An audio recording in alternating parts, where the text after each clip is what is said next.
don't mean anything, but thanks for listening. Yeah.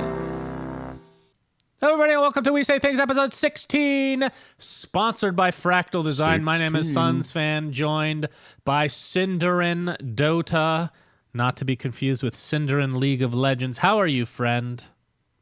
I'm good. You sound like you're recovering from something. No, but I'm good. Why does it sound like my sinuses are a little messed up right now, but I feel fine, other than being horribly jet lagged. That's what I can hear it slightly. Dan, you're not supposed to tell people. So that's going to trigger everyone. Exactly. Everyone's going to hate this. For those listening Guys, there's nothing wrong. Via video, you can be watching and listening via video, by the way. That's a correct statement. This is available on all podcast apps, Apple, Google, Spotify. Just go to sunsfan.gg/podcast, and you can find all the links to every single thing you ever use, including Spotify. Stop asking about Spotify. We also do this live on Twitch every Tuesday at 2 a.m. PST, 11 a.m. CEST. And yeah, do you want to take... I picked out a couple random reviews. Cinderin, you want to do one? Before we do the reviews, I want to know when the podcast is getting on Spotify. One day. I'll announce it on live on stream. Okay, good. Take it. All right, I'll do the first one. Okay. I had to learn how to podcast. 5 stars by... Oh, he's from Denmark. Oh, look That's at right. that. That's why I chose Peter it. Niebling via Apple Podcasts. That's how great this show is. I had to learn how to use this podcast app thing just to support you two. You're hands down my favorite Dota personalities. Love this show. How about you dedicate some time to talk about life in Denmark versus life in the US? We've done this a little bit in a prior episode. Which one was that? I don't know. It was an early one. It was one of the... It was about It was food, one of the right? first 5, I think. Yeah, we talked mainly about food. I think we maybe also talked a little bit about... Did we talk politics? I don't think we did. We talked tipping Probably a not. little bit. Tipping, yeah. So food culture, I think. Restaurant culture was what we talked. I mean, Right, we can talk politics someday, too, if you want. Yeah, if you guys can come up with specific subjects that would be entertaining in terms of the discrepancies, and by all means. Or Cinder can just do that himself, lazy bastard. Anyway, the second review from... Who is this from? From JJ the Grizzly. Thanks, Sunsfan June. I can already tell that this is a fellow Persian. Oh, I'm Persian, working in engineering R&D, and I'm the definition of the immigrant experience. Ever since I bestowed upon Dota, Sunsfan-ing has been my approach. Oh, by the way, at the Institute, my catchphrase is, good, clean boy. Keep on rocking, you two. That's disturbing, by the way. Dude, imagine that catching on somewhere. You just say it as a thing, and that just becomes a thing of the workplace. That would be hilarious. That's what happened in Moonduck. Good, clean boy. It's not a good culture anymore. It's turned to a dark side, but that's another story. Anyway, thanks for reviews, guys. We should be able to read a lot of reviews now from other countries, not just NA, which we just demonstrated. So Cinderin, one of them was from NA. How dare you? We try to keep the ratios even. Yes, of course. So I just got back from Ukraine, literally 3 hours ago. I'm Sick jet lagged commitment horribly. to the podcast. Hats off to you, sir. Landing from a long flight and you're straight into podcast mode That's at right. shit o'clock. That's hardcore. I'm hardcore, Cinderin. So, did the WePlay Underlords tournament. Was a lot of fun. We'll talk about the results later on during the Dota Underlords section. The talent at the event was Rob, was host. We had Panda and Swim casting together, and it was Joel Larson, GG, at twitter.com, and me. It was a lot of fun. Were you paneling or? We switched. We did both. Okay. So half the time. I watched. I'm kidding. I watched the whole thing. Don't worry. I watched I'm all sure of you it. did. I know exactly what you did. So this Was is going it to be well advertised? Serious question. Was this well advertised? I didn't hear about it anywhere except from you. And to be honest, I had no idea when it was on, and I didn't catch it. I'm busy with moving and streaming myself, right? I didn't know when it was. We should talk about your moving as well after this. But yeah, no, I think something that I've learned is the subreddit for Underlords is very casual, right? Because typically Reddit is the place that I go for when it's Dota or even Artifact while it was alive for that short period. Very competitively based. Like everything I've done has been competitive in general, right? With the community has been a very important aspect to it. Feels like Underlords is the complete opposite. I mean, a lot of people are playing mobile, obviously, so that makes sense. They fucking casual. Panda Panda had to message the Reddit mods several times to get a thread up, which was very standard for like Dota, for example. Wow. Okay. Yeah, that's And even then, like the threads wouldn't get much traction. So, and yeah, the views were not great, Cinder. Not gonna lie. I believe What the were they? peak. So the peak, and I think this was because it was on front page of Twitch. This was like the second day. I think it hit like 14K, which is okay. It's not the worst. That's all right. But for most of the time, it was between like 3,000 or 4,000, which is really bad. Yeah, but I mean, and it's not particularly surprising, right? It's not advertised anywhere. It's not being broadcast in the client. Like, imagine they just put a link in the client, Right. for example. Or like they do with TI for Dota, right? That's the only Dota tournament they do it for, though, I think. Maybe they've done it with majors in the past sometimes too. But like that's just, to me, it's kind of a missed opportunity. Like you have this new title, there's a LAN for it. Just give people exposure. What do you have to lose? Well, technically, it wasn't a feel like you LAN, should, right? yeah. Because it was online for players, and then the casters Oh yeah, who went there. sure. But like it's a tournament with production, right? It yeah. should be good for the game. But I don't I mean, that's the thing. Like, and I'm trying to look from Valve's perspective. I can definitely understand a certain aspect to it where, you know, it's a newer game. Maybe you don't want it to be competitively sure. a If competitive you don't game think yet. it's ready, that's fine. I mean, Yeah, but yeah. WePlay's production, as always, is mega legit. I am blown away by, because again, the first time I was invited, I didn't know who the hell they were. I kind of went out on a limb and went to Kiev for the first time for Artifact, and after the first media day, I was like, "Kill me! Get me out of here! This is horrible." This is a different story though. Ever since then, I mean, just to give you, do you remember this story at all? I remember the story about the shoot you did. So just to, you know, the TLDR, we show up for media day, which is only for casters, which is weird in itself, right? And it's in the middle of nowhere, Ukraine. Like we get driven out in the middle of the woods, essentially, in this like office building. Everybody's looking at us really weird. We walk in, nobody speaks English. Like, God, we feel like a very weird vibe. And then some guy comes in, puts a big duffel bag on the table. He opens it, and there's a bunch of guns. I'm like, all right, I'm done. I'm done. Turns out they were BB or Nerf, or what are they called? Airsoft guns. So it wasn't a big deal. Anyway, that was my first experience. It was not great, but then over time, it's gotten really a lot better. And the people on WePlay are super nice, like ridiculously nice. Everybody in Ukraine, in fact, is really nice. And their production is, like, in terms of like making their sets look good, like because they're always different themes. Yeah, that's cool. I can't I've noticed think of that. another company that does anything like that. So They're really I good was at just that. really happy. To finish off on the whole tournament, what was I saying? Like advertisement thing. Did WePlay put in effort to make this known? Like that this tournament is happening a lot? Yeah. Because it's one thing, like we could say Valve didn't, right? And that's okay. Like if they don't want to, they don't want to play favorites, or they don't think the game is esports ready, or whatever, or they don't really Right. want to get involved. They in tournaments 'cause they it's a casual retweeted game. it once, actually. They I did think. do that. Okay. Yeah. One of the days. I'm just a bit surprised that if this is the first tournament for a game that is, you know, pretty big in player base, let's be real, there's a lot of players on Underlords. I'm surprised that I didn't hear about it anywhere Right. except you. So either it was just bad timing because I was moving and I didn't see it, but based on the viewership numbers you gave me, that's relatively low for how many players the game has. Yeah. So it can't have been broadcast that much that it's coming. It was. I didn't ask WePlay what their expectations were, but I can imagine they were probably disappointed. And I know that they're looking into TFT as well. So hopefully they'll do that in conjunction, not as a substitution, if you know what I mean. Yeah, because that's the thing. You kind of have this feeling that if they do TFT, Riot is going to advertise it, probably, right? Yeah. Like they want that tournament to get views. And I saw someone in chat saying that the streamers of Underlords were not playing the tournament, so I guess that also reduces the traction massively. Maybe I'm wrong. Yeah. So this is some advice I gave. So here's the thing. WePlay is, they always take people's feedback constructively, and they try to do something about it. And I think they went too far. They listened too much. So the first Artifact tournament, if you remember, was pretty much invite only, and people were kind of angry because people wanted to qualify for it. Then the next one, it was like half and half, I want to say. I think like some people qualified from the last tournament, and then the rest were open qualifiers, which I thought was fine. Not sure if people complain about that one. This one was completely open qualifier. So I had heard of nobody except for Bruised by God, who I'd watched a lot streaming wise. So that I Okay. think is a big part to do, or has big part to do with why the viewership wasn't great. Because people like Savich, I don't think he even attempted to.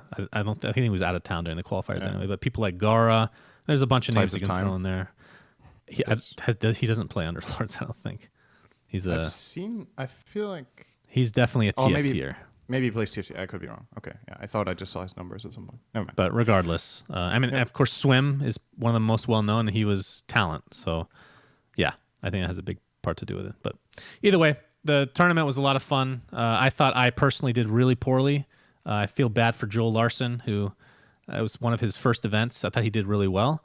I don't know what I've had felt really tired. Like, you know how I'm a night owl. And when I saw the schedule, it's like all the days start at 4 and then later they start at 7 p.m. I'm like, this is great. But I was waking up like 6 a.m. I was super jet lagged. And then by Yeah. the time like 12 hours later, I'm casting and I'm dead tired by then. And then, of course, it's a new genre, which It's a bitch. it's difficult. I think casting Underlords can be pretty difficult to get like all the storylines, especially when you don't know the people that well. But Yeah, that's the main thing, right? Like, how do you make storylines about players that you don't know and have no prior experience? You can't be like, okay, so this guy has placed top 3 and he had a downfall or he's doing hot right now, because there's no reference, right? These are like yeah, and the complete one guy newcomers. You that know none of them, and there's no history. So it's a the bit, one guy I did know did not. He got to top 8, but then he did really poorly because of the patch, which we'll get into a little later. But anyway, that was a cool wait, that experience dropped as during always. the tournament? Yes. Oh, Oh, perfect.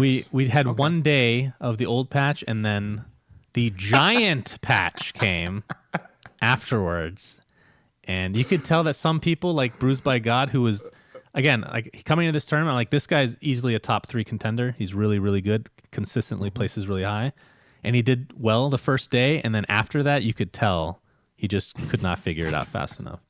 Dude, I love this. Not from a competitive standpoint. Like, obviously, I don't think it's good that it drops in the middle of tournament. It just reminds me of moments we've had in Dota, and Valve had to just flat out start planning around lands. We've had lands where after day 1 or day 2 in a Dota land for like $250,000, there's just a patch that rebounds the whole fucking game. Well, to be That was fair, great. Cinderin, That's there were a happened in the couple past. features that we wanted for spectating Yeah, that that's good. they said that they would put in the next day. I didn't know they'd add the entire huge patch as well. But from a spectating standpoint, it was great still, which we'll talk about that in the future in this episode. So, Dota 2, I had I had like no news, and then for us a couple hours ago, Immortals 3 has been released. Cinderin, Yeah, that was good timing for the podcast. yes, I thank bet you, they're Gabe. planning around our podcast. I think so too. Appreciate that. Have you gotten a chance to take a look through this yet? I haven't opened my treasures yet. I've glanced very quickly over the chest. I don't even think I've seen all the sets. I just had a very quick look this morning. Okay, so so we can have a let's- look at them one by one if you want, Sure. Well, without showing them on camera. yeah, without showing them. We'll Nice. describe them very vividly. The first one is an axe helm. So he gets another immortal that is for the same ability, Berserker's Call. Thoughts? And it's for the same slot that he had an immortal for already. Right. I think this one's better than the other one, but the idea of Probably. it replacing it. Makes him look like a freight train, so that's cool, I guess. A freight train? Yeah. Freight? Is it called freight? Yes. Freight train? Yeah. Fright is when you're scared. Yes. That too, though. Yeah, it looks like it. I mean, there's so much steam coming out of his head. I guess he has to release all this anger somewhere. It looks cool, I think. Especially the call animation looks really nice. I actually like that a lot.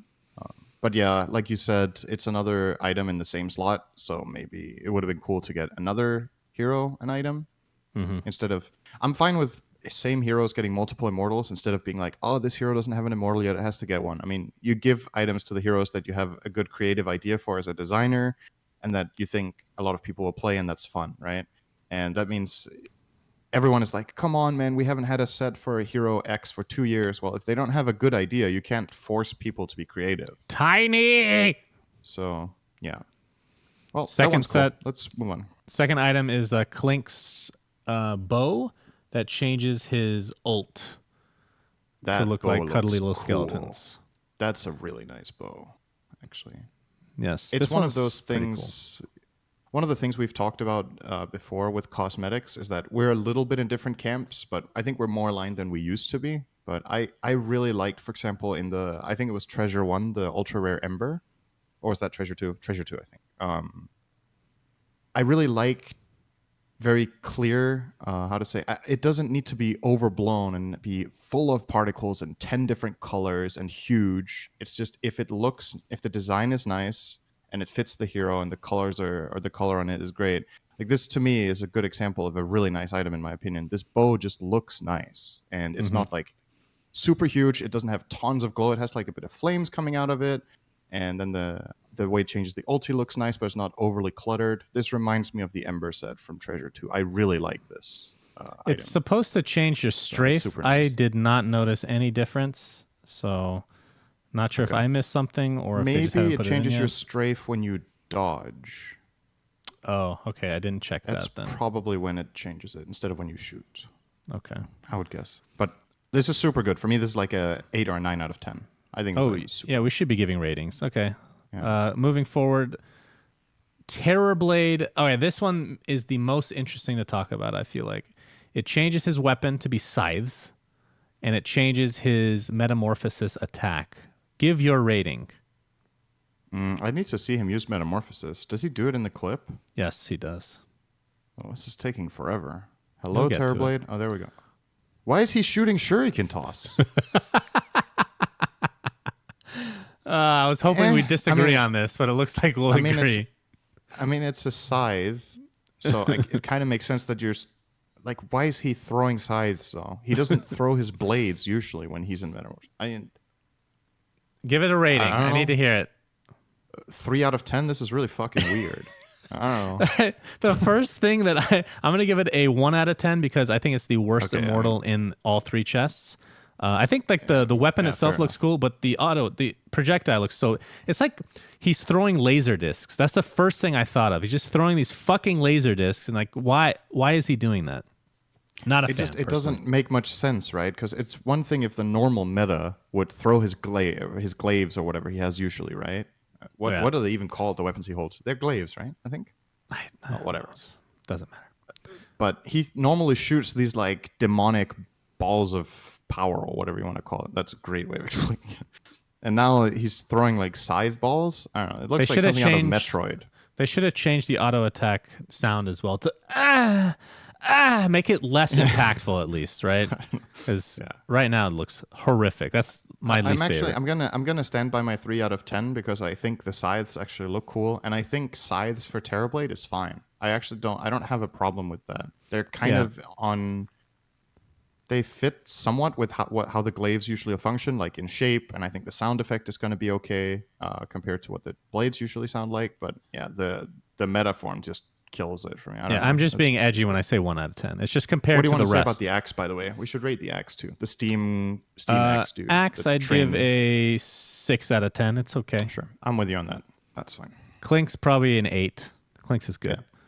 Clinks is good too. All right, this one, Bloodmane Avenger, the head item for our boy Lycan, and it changes the howl effect.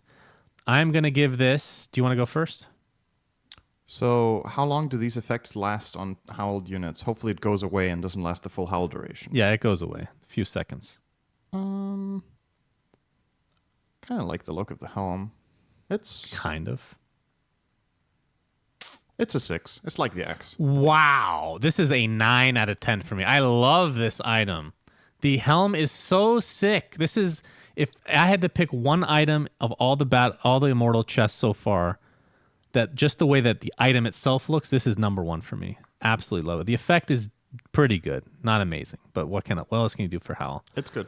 It's good for sure. All right, I'm not as crazy about it as you are, but it's good. Yeah, I still think 6, maybe 7. Maybe you can talk me up to a 7, but no more than that. Okay. The Impregnator Bane weapon for more. You didn't catch that, did you? That was a joke. The impregnate. I didn't click on it yet. I was like, what are you talking about? There's no Can you Bane tell me item. what does this word mean? Progenitor's Progenitor? Bane? I don't know what that word is. Progenitor. Somebody's looking up the a source. person or thing from which a person, animal, or plant is descended or originates, an ancestor or parent. Okay. So impregnate is actually not that far away from it. It's Interesting. kind of close. It's like the opposite. Okay, so Good guess. this is a weapon and custom spear effect for your boy Mars. It's the only cosmetic in the game now for Mars. So you give your rating. This is really fucking cool, I think. I need to see him throw it again. I Give me a knew sec. you'd say that shit. You're very biased. You're a biased boy. I wish it had an Similar- effect for when it hits something. I don't think it's different. I could be wrong. This is kind of similar for what I was talking about. Again, with the Ember and Clinks. Like, this weapon, the design isn't, like, overly crazy. It's, like, this trident shape, or whatever you want to say. And it has this nice, like... it has a good glow that kind of fits, for me, the way this character, like, feels in the game. And just, like, if you look at how he is... and I think it's a really nice starting item for Mars to build more cosmetics around. Because I think him being, like, this kind of magic, glowy... Spartan guy really fits the way the hero works. Like, it is True. it's cool. This is my 9 out of 10, I think. This is a 5 out of 10 for me. Very average. 5 out of 10. Very, very. They phoned it home for this one, my friend, which I think they did for quite a few of these. The animation when it hits the tree is really nice too.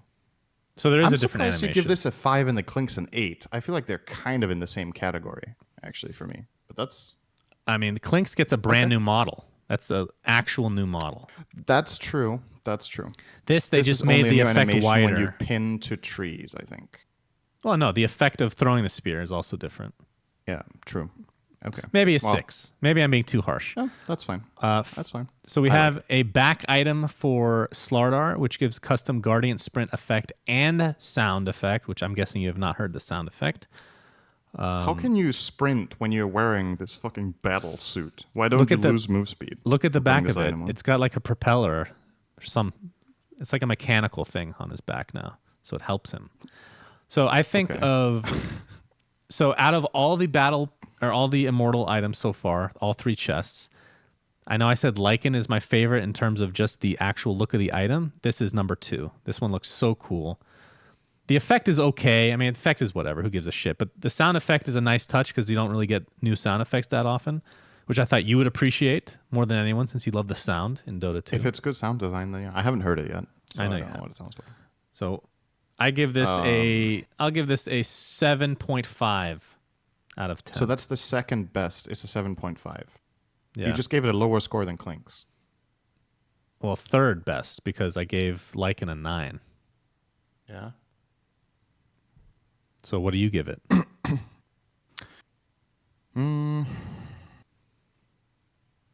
He's carrying a I mean, huge load, that's for sure.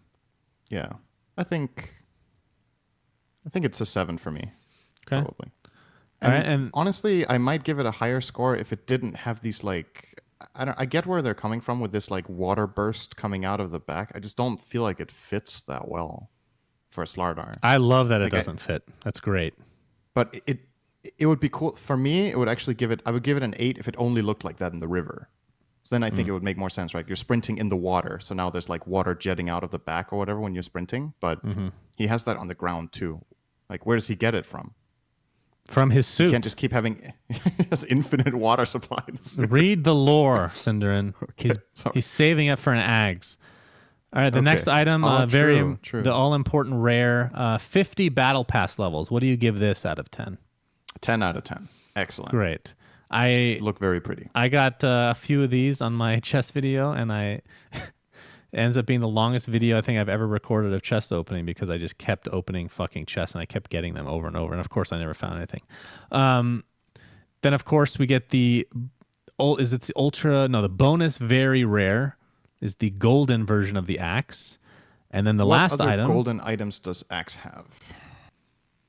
Well, the old helm had a golden, right? Yeah. He has the golden cloak, right? The cape or whatever. Cloak is not golden, it's lava. Is it? No, there's no golden version. That's true. There's only.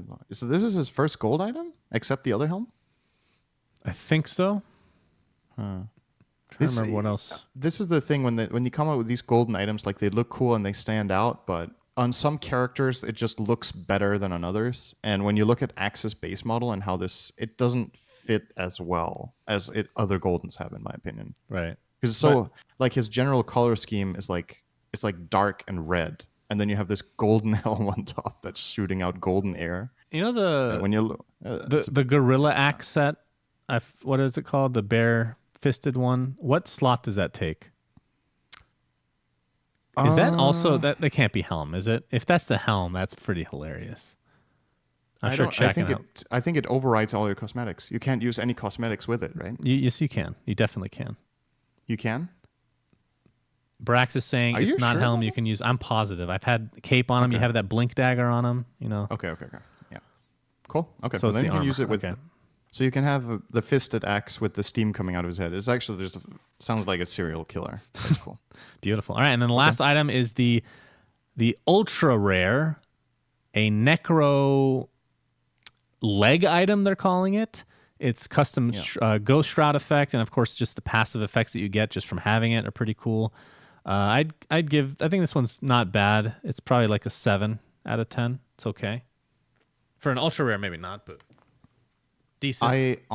I think the idea they have here with him when he walks, that these like souls crawl out. I think that's really cool. Actually, I think it looks super good. But where are they going? What's they're the trying lore to here? escape because he has like absorbed those souls, right? And then they're escaping. And then when he uses Ghost Shroud, they're like he's farting them out when he uses Ghost Shroud. It's like this reminds me of. Have you ever played Black and White? Dude, I love Black and White.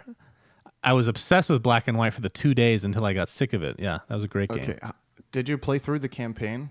Yeah, of course. Or no? Okay. So there's one of the levels, I can't remember if it might be a creature isle, that's the expansion, but there's one of the levels where there's a town that's cursed and there's skeleton, the people in the town have turned into skeletons and they keep having this drowning animation, like they're falling into the ground, you know? Mm-hmm. And they keep like trying to hold on to the ground. That's what this Ghost Shroud thing reminds me of. When he activates Ghost Shroud, like all of these like corpses and whatnot, like try to hold on for dear. It's like they're literally drowning in the ground when he shrouds. I'd love to make a list of most disappointing games of all time because Black and White would be number 1 on my list easily. Disappointing? Yes, I was. That game was amazing. Actually, it might be second because TF2 was even more disappointing to me. So TF2, not to get off on a tangent here. Are you saying Black and White or Black and White 2 here? Both. I don't even know if Black and White was amazing. I've never played Black and White 2. So Black and White, I was very hyped for it, waiting for like 2 years for it to come out, and it turned out to be a real pile. The only thing I liked doing was spanking my monkey, you know? Just beating the shit out of those guys was great. Every other part of the game I thought was very rushed and wasn't very deep. You're the kind of player in Black and White that I could totally imagine teaching your creature to eat its own shit, because you can do that. I probably did that. Yeah, I probably. I'm sure you did that. Yeah. And then TF2, to finish my thought, because people are going to rage about me hating on TF2. You have to understand, I was in high school, and they posted screenshots, and I don't remember if it was videos or not, of what TF2 was going to look like, which it was going to, and it sounded like it was going to be like Battlefield before Battlefield even came out. And I was very excited, very realistic.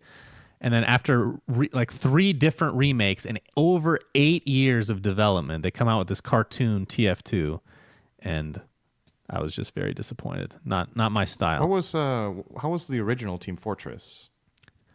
The original Team Fortress, I think it was a mod in Quake, but TFC was the one that I played. Team Fortress Classic, which was a mod for Half-Life. That was really good mod. That's why I was excited for TF2. But anyway, finishing up my rating on Necro. Yeah. Necro. You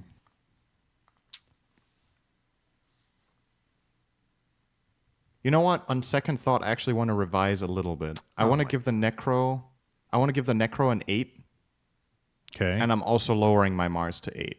It was my bias kicking in a little bit because I fucking love the hero and I think it's cool. But it's not it's not better than the Necro or Clinks. I think those 3 are on par, and the other items in the chest are just worse. Flat out. Okay. So how do you rate Immortals 3 versus the rest? 2 and 1. Oh, let me just quickly check them. I don't remember what 1 and 2 had specifically. I remember liking both quite a bit. Page. If you're on the page, you can look at them right now. Oh, okay. Oh, perfect. So 2 had, that's right, the Ember Spirit set with...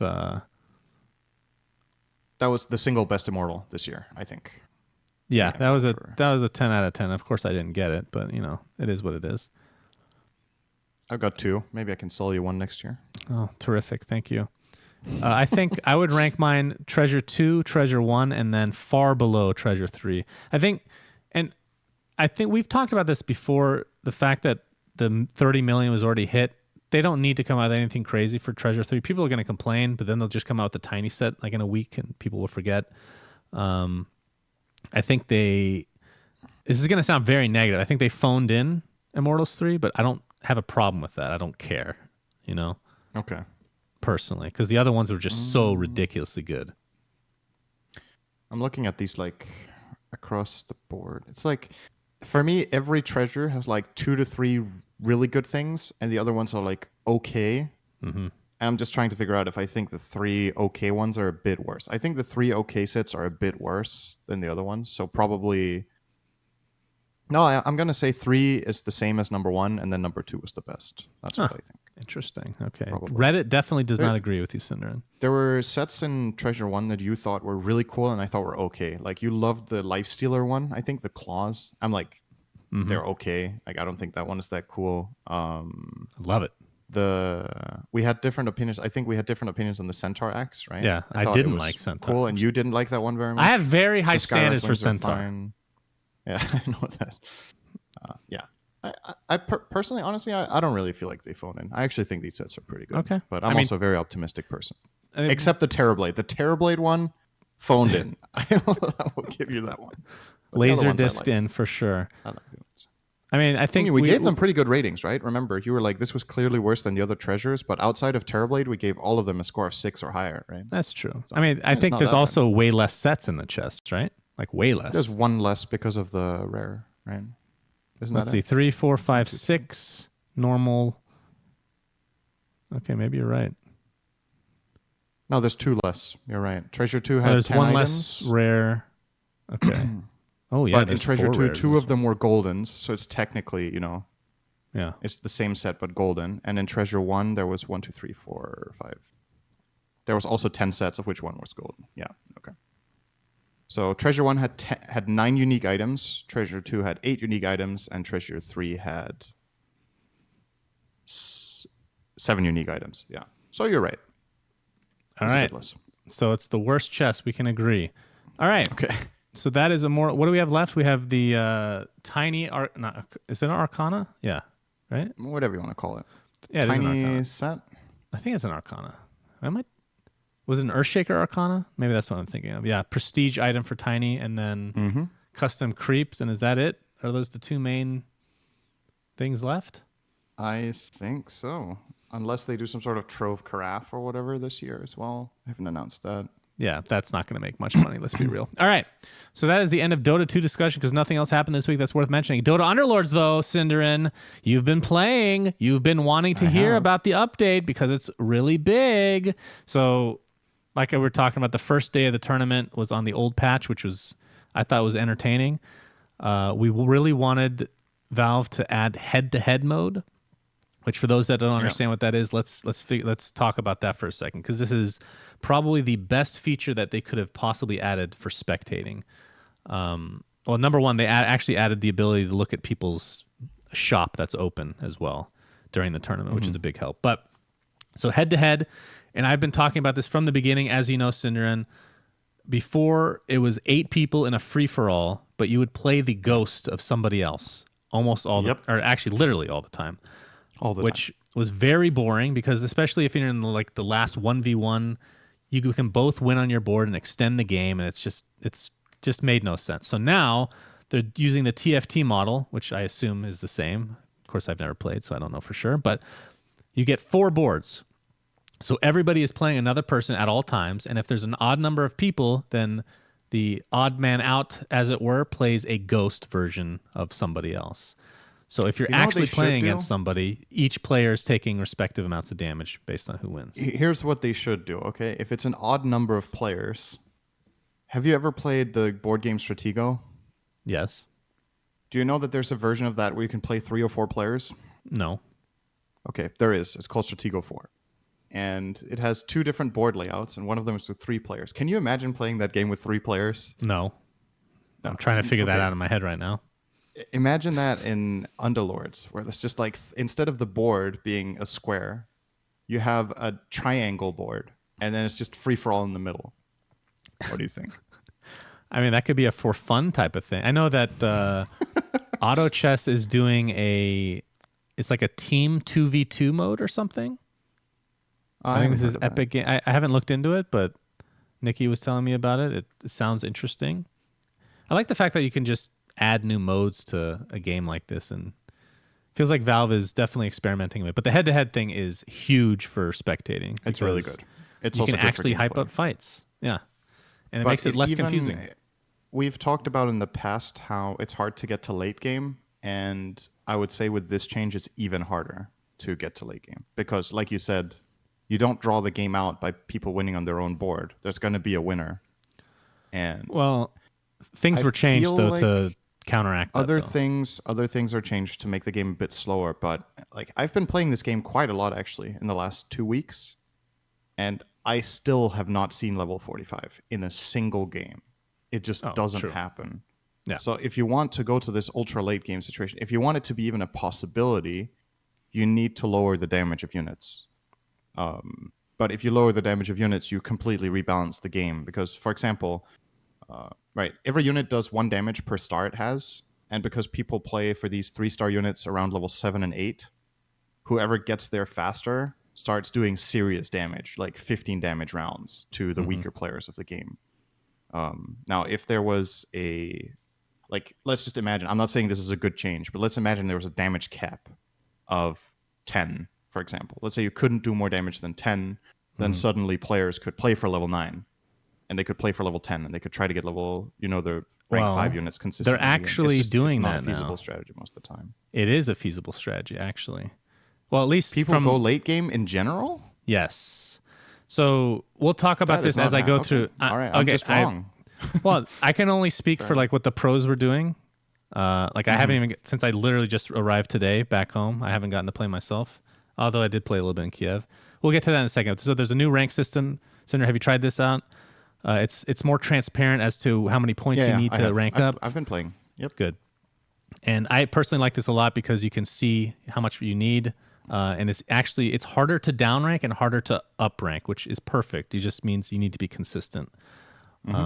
And also, if you're in a lobby against, like, if I'm in a lobby as a boss, big boss 3 with a bunch of lords, or I should say, the worst case scenario for me was when I'm the top rank guy in the game.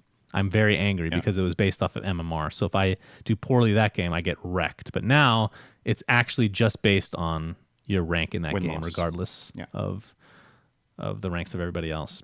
And you get 100 points for winning, you get 75 for second, 50 for third, and 15 for fourth, and then the minus points for losing are the same. It's mirrored. So minus 15, minus 50, and so on. Yeah, which is great. Top 4 means you don't lose MMR. That's perfect. Yeah, and we've been talking a lot about prize pools, and I'm not going to transfer this to that, but I like that the difference between winning and getting second isn't like you get 3 times the MMR for winning compared to second, because there's so much variance in this game that you can play a really good game, but you're not consistently going to win. And just consistently, like you said, getting top 4 is it's a good metric of telling if you're consistently playing well. But at the same time, if you have a miracle run where everything just clicks for you, it's not fair that you get rewarded 3 times the reward of the second place guy who played well but just didn't get insane drops on the board. Right. And the same thing when you're the second place player, right? I think it's really good that I love the scaling, I have to say. I'm actually really happy with the amount of points they give for the placements. I think it's great. They also came out with the casual mode. Have you played that yet? I have not gotten a chance. No. I've played one private lobby with my friends. Is that casual mode? I don't think so. So casual mode, is it for duos only? I'm trying to remember. But essentially, it allows you to play the game with friends and not affect your rank, which is perfect if you want to just try out new builds. By the way, I recommend 9 Elusive, Cinderin. I've played against that once or twice. So that's what I'm talking about with these builds. I'll talk about that when we go over the tournament because there's a lot of interesting things to discuss. Aside from that, they added a bunch of sets into the game, including the Dota Cinema Venomancer set, Cinderin. I'm very happy about that. But unfortunately, they did nerf Venomancer. So I was going to say, unfortunately, you don't get royalties. No, they do pay, actually. Oh, really? Yeah. They contact you. They've actually contacted us for another set, but I can't say anything since it's not official. Am I I mean, on the Benno set? no, thank God. Shit. I can't I mean, remember. No, I'm not on that one. it's not it's Actually. not a lot of money, but it's more the thought that they don't feel Yeah, like it's they cool. can just use the sets without It's a giving any nod to the compensation. creators. Always got to respect that. And it should be the norm. So one So, yeah. big change, the as you kind of talked about, the damage done per round was changed. So the Yep. first 9 rounds you do not take round based damage, so it's only based off of stars, and then the rest is the same, so it ramps up really fast. So that's nice for those early games where you just are not getting your pieces. But another huge thing that they added, Syndrin, when you lose a round, you get a free reroll, which is insane. This Yep. changes the game It is so much. insane. When I first heard about this, made a video on it, I was very skeptical. I was like, this is a very inelegant catch-up mechanic, because it is. Yep. But in actuality, based on what we watched, it makes things so much more interesting, and it balances the game in ways that I didn't realize. I'm a huge fan now. It's very cool. A lot more 3-star I units too. I personally think the extra reroll should cost 1 Okay. instead of being free because I think it incentivizes. There's too much of a reward for losing. I actually think it's too much. In the past, I'm not going to say that the game wasn't a bit snowbally. Like if you had a 6 start in the previous patch and you got to these 3-star units fast while rolling, you would generally finish top 3 based on what happened in your first 5 rounds. It could happen a lot of the time, at least, if you had a really good start. But at the same time, I also think that I feel like people are going to be in different camps on this because in a way it incentivizes passive play to do this, like that you get rewarded for consistently losing. If you look at it objectively right now, I think the best way of playing the game is losing by 1 unit every round. Like that's actually the best strategy. Is losing 10 rounds in a row and take 2 damage every time. If you could do that, it's the best strat. And I don't know if I think that's good design, personally. I think it should be more rewarding to win, but not to the point that it was before where winning was just way too good, right? Right, but you can't really. It's hard to lose I on know you purpose can't. still. I know it's hard, but if you're saying like it gets a lot easier to lose less on purpose every round because again, when you get these free rerolls, you're like, okay, I got stomped. The field is definitely ahead of me right now. Now I'm going to get 1 more 2-star unit or 1 more 3-star unit, and then I'm still going to lose, but not by as much. So instead of taking 10 damage, next time I'm going to take 4 or 5, and then yes, you could win. I know it's super hard to float it. It's not like how easy it is to do. It's more about the design philosophy behind that I don't really I agree think with. a lot of So. people agreed with you when they first read it, and then after watching the games, they disagreed with you. I mean, I've played plenty of games, and when you lose, it feels great to get a free reroll, right? You feel like you're catching up so fast in many Right. situations. So the only way that Maybe this, what I if? guess I know Okay, what you're saying. what if the rerolls were free until round 10, and then they started costing 1 gold, for example? Because Maybe. there's still a lot of incentive to winning in the start because the win streak is strong in the first rounds. And then if you're the guy who gets unlucky in the start, you get the free reroll, so you can kind of keep the field somewhat tight. And then later in the game, it's a bit more punishing to lose. I feel like you're I actually think that's talking more about, like, how do I explain this? More from a theoretical standpoint, you don't like the idea of it, but in Yes. practice, it's fine. That's my point. In practice, it's actually mean, okay. I need to play more games. The meta is just forming, right? This is like a 4-day-old patch, 5 days maybe. or The something meta like is this. hilarious, which we'll get to in just a moment. The last thing that we'll mention with the new patch, other than obviously some tweaks to some heroes, like Lena is now a 2-cost unit, and then CM is now a 3-cost unit. The biggest change was Alliance global items were deleted, essentially. Yeah. And some of them, a good portion of them, were instituted as either items or part of alliances in general. So just a couple examples. There's an item called Helm of the Undying, which is basically like the old Unstoppable Warrior global item, where you don't die for a certain amount of time. Now you just equip this on any hero. It gives 5 armor. You don't die for 4 more seconds. It's actually really strong because you can put it on any unit. And the old, for example, I would keep wanting to say nuclear reactor. I can never remember the goddamn name of this fucking thing, but it's the scrappy inventor thing where they blow up. That's now part of the inventor. Instead of getting regen, they just blow up now. So I really like these changes. There's a lot of them. We won't go over all of them, but Makes it Okay, very one thing. interesting for a lot of these alliances. Out of the 4 new items, Helm of the Undying, Braces of Desperation, Poaching Knife, and Dawn of Wristful, or Dawning of Wristful, which one do you think... Okay, which one do you objectively think is best? Which one do you like the most, and which do you think is the worst? I'm trying to... Where's the full the list of these? Say them again? It's a bit down the Oh, bench. here we go. Helm of Undying. Got it. So the 5 armor... Yeah, okay, you got them. So Dawning of Wristful is definitely the worst because it's very situational. This is for those that don't know. Healing for both crews is reduced by 50%. So it's kind of like the old Wicked Intent, except it hurts you as well. This is very situational, so I'd say that's easily the worst. Let's just go over all of them since there's only 4. Poaching Knife is an offensive equipment that you can add to somebody. It gives them a 30% chance of producing 1 gold when they kill an enemy. In addition, attacks on units with 20% HP or lower, you get a crit for 200%. This is really good. This is kind of like the old scrappy global item, but with extra damage on top. I would say this is 3rd best, though, out of the next 2. I agree. Helm of the Undying, we've talked about, agree. the one that you don't die for a little bit. And I think the best one probably is Bracers of Desperation, although it's a little bit more situational than Helm of the Undying, I feel like. But this is the old Final Flash, where when a hero... This is actually crazy. So hero resets their cooldown and gets full mana when they're below 30% HP. But also, this wasn't part of Final Flash, attack target's magic resistance is reduced by 30%, which sometimes doesn't matter. Like a unit it wouldn't matter for that's really, really strong on is Lone Druid, for example. Like ridiculously strong. You just get 2 bears. Yeah. You agree with that ranking?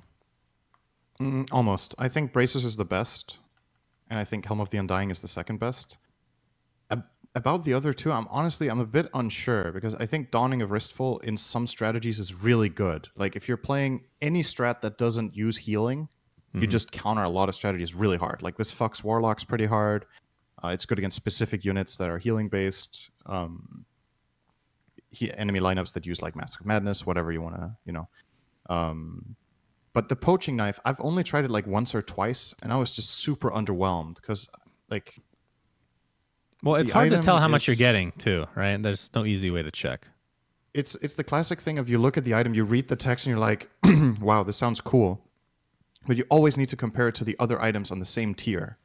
Like, how do you justify this item being better than Maelstrom or even a Sacred Relic? Like, you have a chance of producing gold if you get the kill. So you need the unit that has this to get the kill, and then 1/3 of the time they get 1 gold, which, over the course of a game, maybe if you're lucky, this will produce, give or take, 10 gold, perhaps. I think this is better than Maelstrom, actually. It's 30 gold to get a kill, or 30 kills to get 10 gold, right? Roughly. I think a unit carrying this getting 30 kills is probably unlikely, but it could happen. And then the crit, when enemies are below 20% health, a lot of the units that you want to put this on kind of kill units at that range anyway in an attack, I feel like. I feel like this is really good on hunters because they get the fast attack, so they can actually finish off heroes pretty fast. I don't know. I think you're underrating this a bit. I don't know how it would rank against Sacred Relic, but... Let's say you take a hunter that has a fast attack, right? Let's say you take Windranger and you put a Poaching Knife on her. And she has a good chance of getting kills because she hits a lot, she hits fast, and has okay damage. Is it better than a Maelstrom that just procs during the fight? Or a Sacred Relic so you get the enemies killed faster? I still think a Sacred Relic deals more damage than this item. Because the 20% crit the 200 crit when they're below 20%, right? So the offset here needs to be that this gold needs to be better than the damage because the damage is lower. Just objectively, I cannot do math here where this item deals more damage than any tier 3 damage item. So that means the gold has to be worth it. Or this item's just worse, right? I mean, that's a fair point. Can you reliably get enough gold out of Poaching Knife? I don't think so. I think this item's maybe the worst item in the game. And I know it's a strong statement. But I think it's really bad. No. Come on, dude. If you get this really late, it's not great. If you get this relatively early, it's really good. How early can you get this, though? How early can you get it? Like round 15, maybe? Yeah.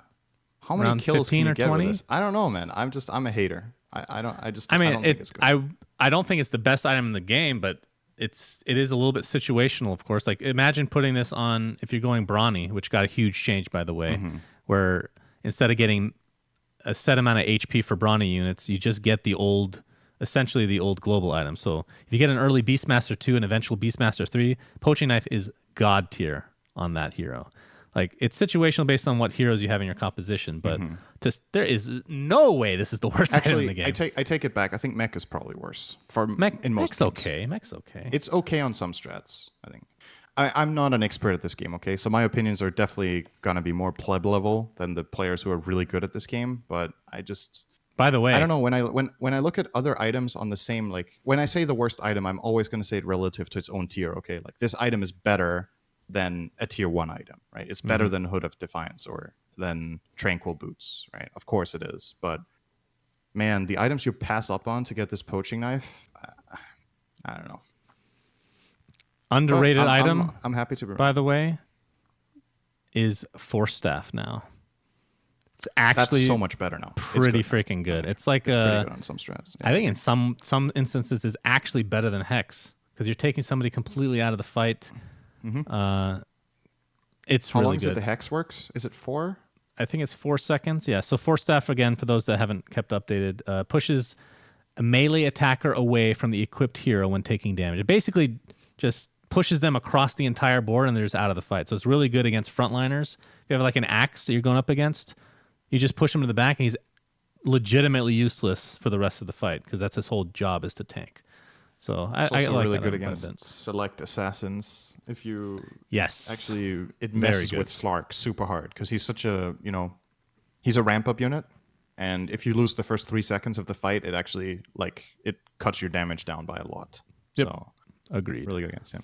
I don't know if I would say it's like very situationally better than Hex, which is also a tier 4 item, right? Because what's the cooldown on Force Staff, first of all?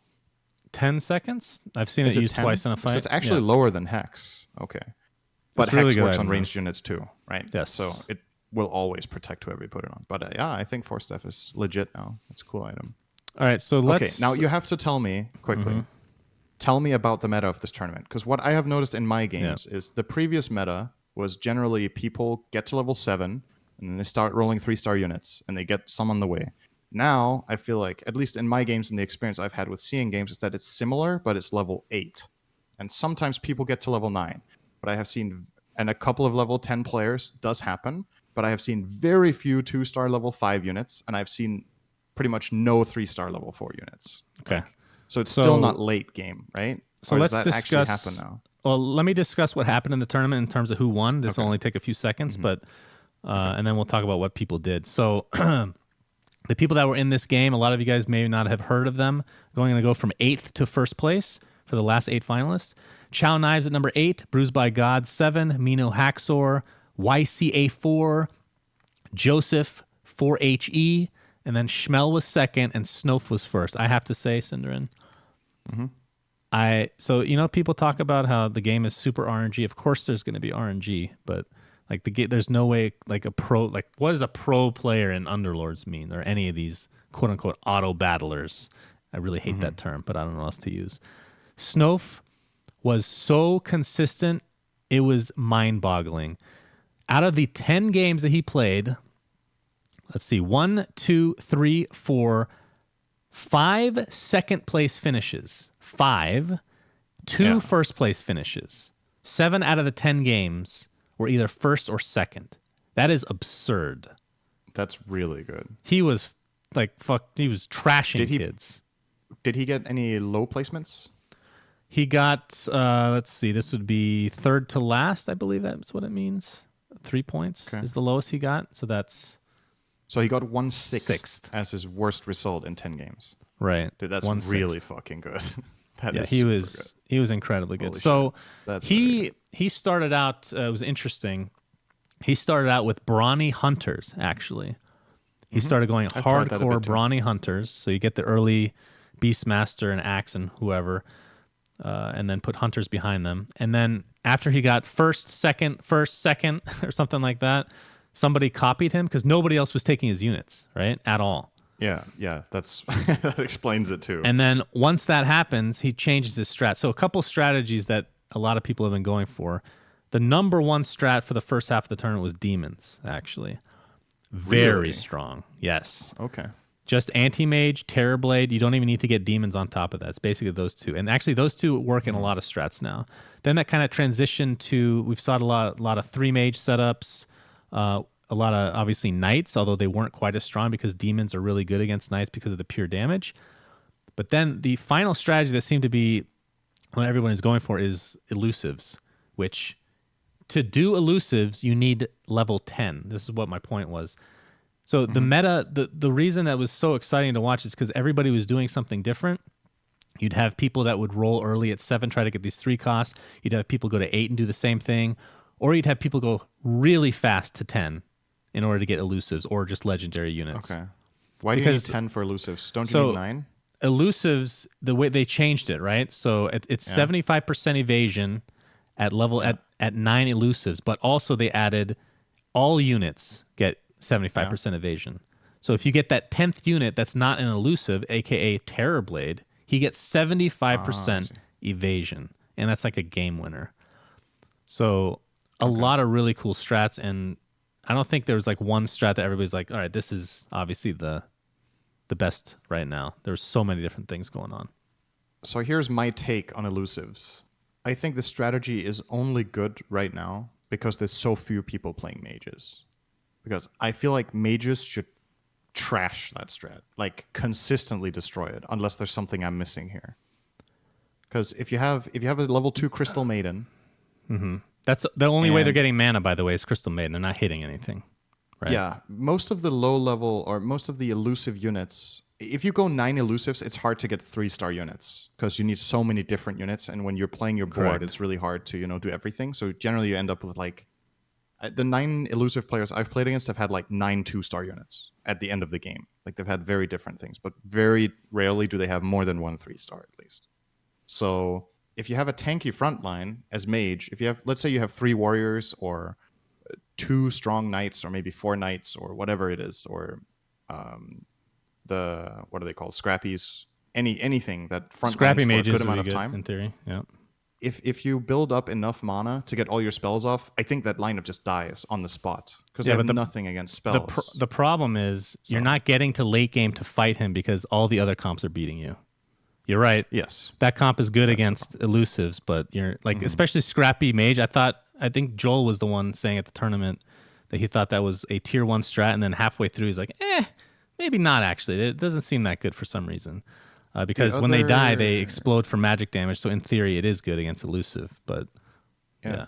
The other strat that I see theoretically being good against the elusive strat is a front line of 3 tanks again, and then 6 assassins, because crits can't miss. Yeah. So we didn't see a whole lot of that because a lot of assassin at all. Basically nobody played assassins. Yeah. Okay. Because they changed it so Pocket Sands is included kind of when you get 9 assassins, which does not feel great. But, of course, the reason you're saying that crits are good against elusives is because when you crit, you don't miss, essentially. So, there's a lot of cool strats. PA is like the best unit in the game for the level 25 neutral round. She just wins it every time. It's a very contested unit because you want that in elusive lineups as well. Right? Yes, that's true. So everything's kind of interconnected. But yeah. So at the same time, though, if nobody was playing assassins, I feel like if you were to try running assassins, you would have a good chance of getting a couple of 3-star assassins, maybe on level 7 or 8, and perhaps you could overtake and just kill off those elusive tech players. Yeah, but how are you beating everybody else? Same problem. I mean, again, we've actually seen elusive comps with Slark 3 instead of Terrorblade. Like, you can just put a Slark 3 in any lineup. Yeah, but how the hell do you get Slark 3 while you're playing 9 elusives? You can do it. Yeah, you can because nobody's playing assassins. Exactly. Also, a strat we saw is 6 warriors, surprisingly.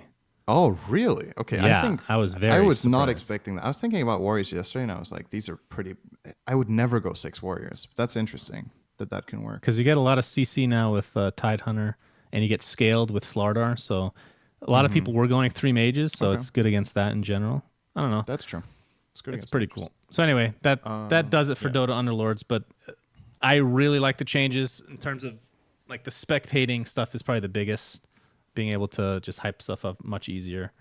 Yep. Yeah. Nice. All right, final topic before we get to the quote-unquote fun section. I thought you said we're going to go under time here, Cinder, and it doesn't look like that's We going to talked be a the lot case. about Underlords now. There you go. Always Ninja manage. has gone to Mixer. Is it Mixer.com? I don't even know. I don't know. He's no longer on Twitch. He had like a press conference. This is while I was in Kiev, so I didn't get to actually watch it. He is now with Mixer. Yep. What are your thoughts, and how much money do you think he made? I think he did it I think he just thinks Mixer is a great service, and he wants to represent it. I think he was like, Twitch is not where it's at right now. It's Mixer. So I'm going to go to Mixer. I think that's what happened. That's it. Sounds about right, yeah. And how much did he get paid to do that thing that he wanted to do? There's a couple of anyway? things going on. There's a couple of things going on, right? First of all, Ninja's Twitch has not been nearly as popular as it was when he was at his peak, let's say half a year or a year ago. So it's definitely been, I don't know if it's been a steady decline, but his viewership and his subscriber numbers are not, he had this ridiculous time where it was absurd numbers that he was putting up, but he doesn't hit those anymore. So in that aspect, there's less to lose already than I think he wouldn't, like depending on what number we're talking here, maybe he wouldn't have taken that deal a year ago. Who knows? Because Twitch was looking insane for him. Mm-hmm. But it's been declining a bit. And what you need to remember is his position in the community is, I think outside of Twitch culture, he is the most known streamer in the world. Even if he's not the biggest anymore, he's the most known. Kind of like the best analogy I can give you is like Dendi and Dota, right? Everybody knows who Dendi is. He's not as good as he used to be. He's not like a top tier player that's winning tournaments. But if you ask people to name 5 players from Dota, a lot of people will name Dendi. So Ninja he's the bridge to the mainstream. Exactly. He has a super strong brand power. And that means a place like Mixer, if they want to make their streaming platform bigger, if they want reach in the media, this is the best person you can get, even if he doesn't pull the most numbers on Twitch anymore, just because his name is going to be featured, right? The fact that we're talking about this, let's say Tfue, right, who is a bigger streamer in Fortnite right now, the Ninja is. He pulls bigger numbers. Let's say Tfue did the same switch. I think it will be talked about way less. Agreed. Because this is Ninja. So for Mixer, this is a super strong move, getting a person like that just for the PR alone. As far as how much revenue he's going to make them, I don't think that's what the move is about at all. It's about brand exposure. No, but how much money do you think he got? If you had to guess. Just no clue. Come on. You got to have some guesses out here. Mid 2-digit million. So like 25 million. That's not mid. Mid is 50. Yeah, somewhere between 25 and $50 million maybe. Why did I say 25? I was actually thinking 50 as well. Yeah, I think so. So I think regardless of what happens, this is really good for everyone because as much as I love Twitch, they do need some competition. Competition? I mean, Monopoly is never really good. It's always good to have YouTube Live is a pile of garbage. What else is there even? Facebook Live. I mean, Facebook is actual spyware. Maybe maybe Mixer can be the next. I don't know. Remember what was the competing streaming platform with Twitch back in the day? It was like it started with an O. There was Own3D. Own3D, yeah. Own3D was the biggest until it went bankrupt because I think it was stronger than Justin. Twitch was called Justin.tv, and when Own3D folded, Twitch got really big because they got all of the users of Own3D ported over basically and started streaming on Twitch, myself included. I used to stream on Own3D actually. Back in, I don't know, 2012. I chose incorrectly. 2011. Sorry, Twitch. And then it swapped over. So, yeah, I definitely think the competition is good, and I think if this is the other thing, like we're talking about how much was he paid and why it's a good move for Mixer and whatnot. I think part of this as well is that I think it's necessary to do something like this to compete with Twitch. Mm-hmm. I think even if you make a good service and you advertise it and people like it, you're not going to be able to truly compete with Twitch unless you make like some really, really big headlines, because Twitch is just sitting on the market right now heavily. How much would it take to get the great Cinder into Switch to Mixer? I don't know. Those are those questions that are super hard. Couple $100 actually. Yeah. Like a voucher for Burger King, maybe. Oh, Burger King. Goodness. Nah, I don't know. Do you think there's any way he made $100 million? Maybe. Who is it that owns Mixer? It's Microsoft, right? Yes, they got the monies. They got money. I mean, you have to think this is for more than like a year. This has to be like a multi-year contract. So I don't know. What I heard was 40 million. I've heard that from multiple people, but it's not confirmed. Like, it's kind of the rumor going around was that he was paid 40 mil. for what? How long though? I don't know. I haven't heard anything about the duration. But Because I don't know how much he makes, obviously, but based on just random numbers in my head, which, as we've already established today, is not accurate at all. Just his sub count, any sponsorship money coming from like miscellaneous sponsors. I would be surprised if it was 40 million if it was for the like 3 years. That seems low, actually. I was thinking you also more have to remember, he doesn't 40 fold, to 50 a year. You know, he doesn't lose everything he's Right. got. Like, if he ports over, a lot of his following will watch him on Mixer because they want to watch Ninja. A lot of the sponsors will want to sponsor him because he's fucking Ninja. So I don't think the loss from his, is... obviously, but it's a still loss a risk on for viewers. him. Of course, absolutely. They have to overpay him as a result. It makes But sense. you can, like, let's say it's a 1 year or 2 year contract, whatever you want to say, right? And he wants to stream actively on this Mixer thing, and he got paid really well. And let's say it fails. It's not like he's locked out of Twitch, right? Like, he can still, Actually, unless Twitch is just going to hardball him and say, no, you can't have an account on our server. They could do that. Yeah. That, in my opinion, would be fucking stupid, but they could do it. his He's gonna channel make them right a lot of now, money, right? did you see what his channel goes to? But- If No. you go to his Twitch channel, it says Ninja's no longer, it's like not a channel anymore. Ninja's no longer here. Here's some suggestions on what to watch. It's kind of funny. Oh, damn. So they have his account on lockdown right now. It was probably a requirement from Mixer, is my guess. That they, as part of the contract, he needed to deactivate his account. You know what Twitch That's my could do? I wonder what the rules would be. Can you like sell his account and have people bid for it? That's You can against just TOS, make I that think. money back, you know? It'd be I very think you interesting. own your account for X years. I don't know how long it is. Oh. Just I gotta know find in, that in lifetime some then. MMOs in the past, for example, I think when you make your account, it says if you are inactive for 12 months without doing absolutely anything, your account may be deleted, right? Because then other people can get your name. I don't know what the law is for account like longevity. There might be like an EU law or an American law or whatever for how long you have to allow people access to their accounts. My guess would be it's minimum 1 year before you can void an account. I don't think you can just do it if you want when you offer a service like that. Anyway, So, I'm not sure about the whole idea of this is crazy. It feels like almost traditional sports at this point. We're getting to the point where these contracts are insane, and I think it's good for everybody. Even if it's a complete disaster for Mixer, at least it's got us talking about it, right? And I think I have yet to actually go to the... Actually, that's not true. I went to the website months ago for something else, but so I have heard of it.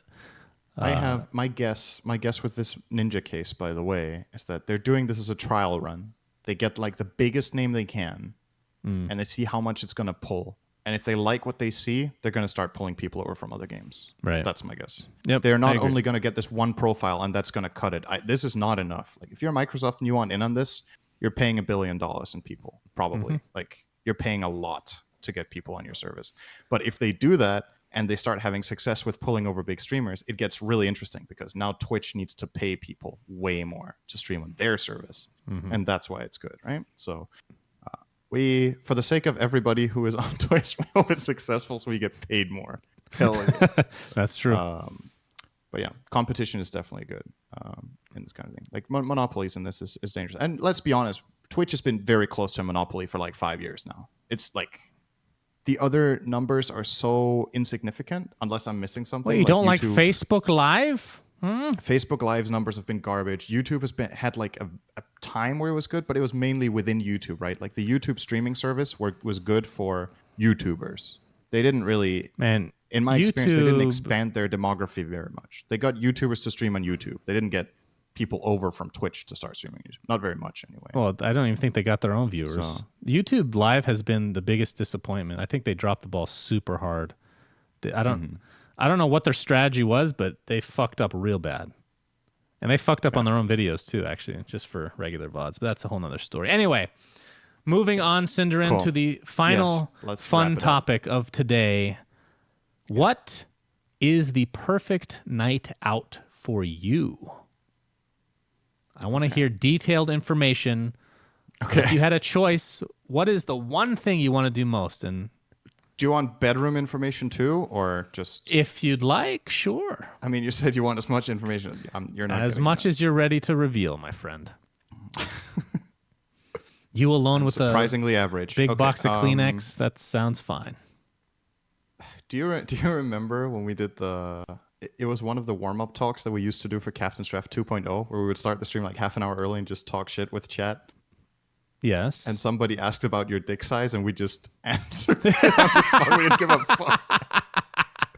It was so good. I remember those days. That's when I didn't give a shit. So Like, good. you guys think I don't give a shit right now? You should go back and listen to stuff from 5 years ago. I really didn't give a shit. Holy shit, that was so good. That was so good. It's like one of those things that people ask in other chats on Twitch and they just get banned or completely ignored. You just jumped on it. Finally, somebody asked how big my dick is. Let me tell you. Okay, my perfect night out. Wait, by the way, how did that come up? How did you just think of penis size when I asked about your best night out? Because you said give as much detail as possible, and a classic component of a really nice night would be having sex, right? And then you were like, give as much detail as possible. So then I started thinking about, okay, You started thinking about my penis size. Boy, what does the end of your night look like, Sinner, if it involves my penis, huh? I mean, I was thinking about my own, and then I kind of, of course. Over. You can't think of your own without mine. It's just intertwined perfectly. I know, man. We had some good times in that hotel room. Okay, so... All right. Well, the biggest component of the perfect night out for me is absolutely going to a nice restaurant. That is my favorite thing to do when I'm going out is having really good food. So that's the number one component. Outside of that... Oh, hold on. What you got to give details. Give me a night out. Give me your list. Yeah, here. well, I'm creating it in my mind. I haven't really thought about this that much. I think like what are we talking here? Is the night out with your girlfriend or is it with the boys? Sindarin, I feel like you're thinking too much about the fact that you thought of my penis and you talked about it immediately, and now you're hesitating about. Just answer the goddamn question. It just came to mind not with first, the boys. It doesn't. Forget about. Okay, how about this? Forget about girlfriend. Forget about your friends. Okay, I'm just doing you. What do you want to? Yeah. Okay. Doesn't require other people. It could be accentuated or improved with other people. Absolutely. Okay. Cool. I will definitely go out and do some sort of social sport. So either pool or bowling. You love pool. Yeah. I love doing social sports. It's really fun to me. So I would go out for a nice. I would go to pool or bowling. Wait, is ping pong considered a social sport? I suppose, but it's not really something you go and play in public that easily. Like, where do you go to play at a ping pong table? I don't know. It's not like a night out thing, right? Okay. A night out would be going to pool or bowling. So one of those two, then really nice restaurant. Minimum 3 courses. I'm the kind of person who loves getting like these tasting menus. So I wouldn't mind having like 5 to 7 courses or something if it's like a really nice place. I know that concept is maybe not as big in the US, but in Europe, it's actually not that uncommon to go to a restaurant. You can get these menus with like 7 courses, but then they're not American size, right? Because American size portions, you can eat like 2 meals maybe, or 2 courses, and then you're done. So the tasting menu will have way smaller portions, but then it's like about the experience and having really good food. So yeah, I think I would do that. And what would you order? Oh, dude, that is impossible. I just can't say that. That's way too hard. All right. Continue. Because honestly, part of this when you go and have like many courses is you get something you haven't had before that you wouldn't think of and that you don't know, but it just sounds interesting, and that's really cool. So that's the opposite of what I would do, but okay. That's cool. You would get a burger. I know you love getting burger when you go to restaurants. It's your favorite. Shit, how'd you know? And what afterwards? I like having drinks, honestly, to end the night. It's nice. Sit in a place that isn't too loud. Like, I wouldn't want the music to be blasting. But a place where you can have a nice conversation, have some really good drinks, have a good time. Maybe somewhere with... I don't know if karaoke would be great. Maybe. I kind of like karaoke to an extent, but I haven't done it that much. So something like that, I guess. let's not take too long on this. You have to go through yours too. Interesting. Yours will be super easy, I guess, in comparison. Yeah. I mean, I when I wrote that question, I knew exactly what it would be, and it involved me being fat, but I'll go with it anyway. And I've always wanted. We both like the food. I've always wanted you to visit when I'm in my territory, Cinder, because I can take you on my adventure. You know, my routine, as it were. Of course, this could involve Nikki, my girlfriend, on the ranch. But even though I love her, I could do this alone and I'd be just as happy because I just like eating this food. So go to my current favorite restaurant. It's called Santan Brewery. And I have, yes, the best burger I've ever had in my entire life and the best fries I've ever had in my entire life, to the point where I'm basically orgasming. Orgasming? Is that right? Okay. Basically the best meal I've ever had in my life. I eat that. Then where do you think I go after? What do I like to do? Do you even know? You go to the bathroom and poop your guts out. I mean, I don't enjoy that. Well, maybe I do to some degree, but... It's part of the perfect night because it will happen any night. So you're not dodging that. All right, sure, that happens. And then I go... This is hard. Let me guess first, okay? All right, sure. Because you don't drink, and you would... Maybe... Would you like karaoke? You're good at singing. I don't like karaoke because I'm uncomfortable singing around people. I knew it. I was going to say the exact same thing. Okay. I kind of felt like... So what would I do that involves no interaction with another human being? You would go to a basketball game. No. What the fuck? How's that not your perfect night out? You fucking love basketball over everything else. That's a good guess, but You'd go to basketball before the dinner. Nah, Do they have games in the afternoon or are they in the evening? Usually in the evening, and I don't know. Okay. I'm not I'd rather watch on TV these days, to be perfectly honest. But okay, your guess is over. I would go to the movies. I love watching movies. But here's the thing. I have a ritual, Cinderin. Would you watch In Bruges or what would you go and watch? Yes, of course I would watch In Bruges. I actually never got to see that in the theaters. I'm pretty sad. In fact, Garden State, my favorite movie of all time, I never saw in the theaters either. Always just DVDs or whatnot. So I go to the movies. There's a movie chain here called Harkins, okay? It's the only theater chain I will ever go to in Arizona because of the following. So you get loyalty cups and loyalty popcorn. So what that is, you get this giant ass cup that you buy for... Everything is overpriced in the movie theaters. So just so people know. Like I don't know how it is in Europe, but in the States, it's overpriced. Like a drink, just a normal drink is going to be like $4. Okay, like little candy thing is going to be $4, but everything is super expensive. You buy this big fucking cup. Okay, it costs $5. It's only $1 more. Maybe it's $2 more. I don't know. $5 or $6 for this cup. And every time I bring it back, I spend $1.50 to refill it. Okay. So I have, and it works for the whole year. So I bring my cup, which if I forget it halfway to the movie theater, I'm going back home and picking up my fucking cup. It's that important. I get my cup. There's no way that is worth it in gas and car. It's fully worth. Depending. So I get the cup, and I get a cherry Coke. This is the most American thing ever. It's like this is literally what Europeans think. I'm Americans not there like yet. All the time. I'm fitting every stereotype. I get I get a cherry Coke with no ice because I want it full to the brim, and I don't want the ice is the worst, by the way. I can go on a rant about ice all day long. It waters down your fucking drink. It's horrible, and it takes up space. So cherry Coke, no ice. But do you like cool drinks more than not cool drinks? Like if you could cool it without ice. It is cool without it. I mean, it has ice in the... It's like one of those fountain drinks. They come cold. It's not warm or anything. And I drink it fast enough that it's not going to get warm. So I have this giant ass Coke, cherry Coke, no ice. And let's get back to the loyalty popcorn. Okay. Before you had to buy a shirt. Okay. Yeah. And you'd have to physically bring the shirt. You wouldn't have to wear it. You have to physically bring the shirt that's still in the package to the theater to get free popcorn. You pay like $30 for the shirt, and then the rest of the year you get free popcorn every time you visit. Okay? So I do that, except you don't need the shirt anymore, thankfully. They just have the account. They ask you every time, would you like to spend another $1 to upgrade it to a large? What do you think I say, Cinderin? Hell yeah. I do not, actually. I never upgrade it. Oh. So it's a medium popcorn, and I give Nikki like 1/10 of it, so a very small portion. She fucks off on her own thing. Yeah, she loves it. I put butter on it. Okay, this is the important thing. Put butter on it. Yeah. They have these containers with you can put like powdered stuff on the popcorn, and I put caramel, and I put a fuck ton, like a fuck ton of this powder, caramel. kind of like how you would season your fries, right? It's like, you know, you have this, what's that called?